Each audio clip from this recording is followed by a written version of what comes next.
سورہ بقرہ جادو سے نہیں توڑتی، وہ شیاطین کو بھگاتی ہے۔ جادو توڑنے کے لیے نا اس کے طریقے جو نبی صلی اللہ علیہ وسلم نے بتائیں وہی ہوں گے۔ اب اتنی لمبی پڑھائیں یہ اور بیمار کرتی ہیں،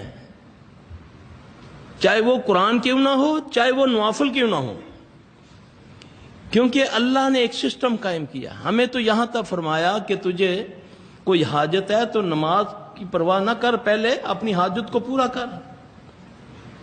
اگر کوئی تجھے کوئی بھی حاجت ہے پہلے اس کو پورا کر، پھر آ کے عبادت کر۔ تو ہمیں یہ بتایا جاتا ہے کہ اتنی بار یہ پڑھو۔